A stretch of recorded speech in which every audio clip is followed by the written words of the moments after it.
There are a number of global hotspots investors will want to watch in the new year. Those include the Middle East, where militants are using the Israel-Hamas war as a pretext to harass global shippers in the Red Sea.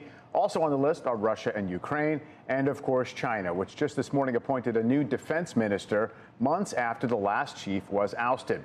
Joining us now is Fred Kempe, Atlantic Council president and CEO, and a CNBC contributor. Fred, good morning. I mean, I guess at any moment in history, there are multiple crises and stress points in geopolitics, but it does seem as if right now several things have piled up. Biden administration, heading into an election year. How does the administration, how should investors think about these things, I guess, as a hierarchy of risks?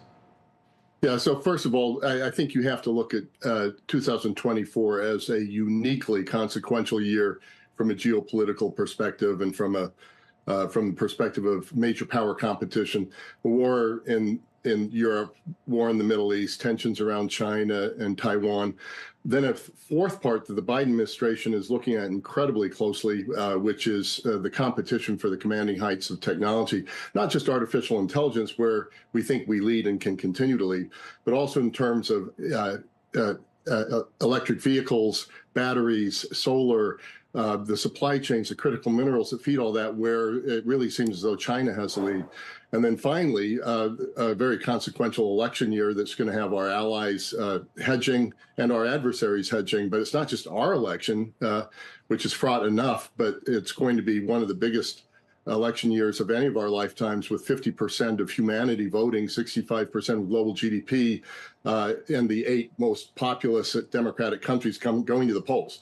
And so I don't think we've ever had this perfect storm of things coming together. And the Biden administration officials don't feel that they can drop the ball on any of these things. And they're even working on connecting the dots and figuring out what their strategy is for 2024.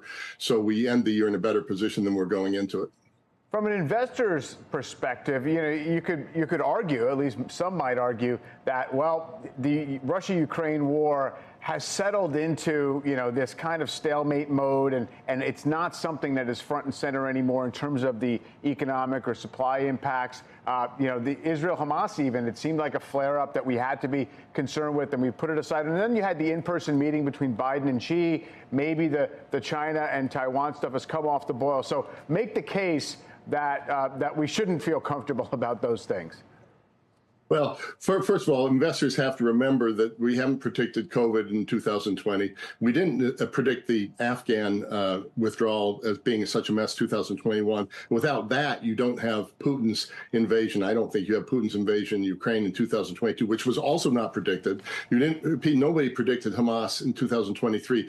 So first of all, you have to assume that you're not going to be able to predict what happens in 2024, 25. So this could be a period of volatility.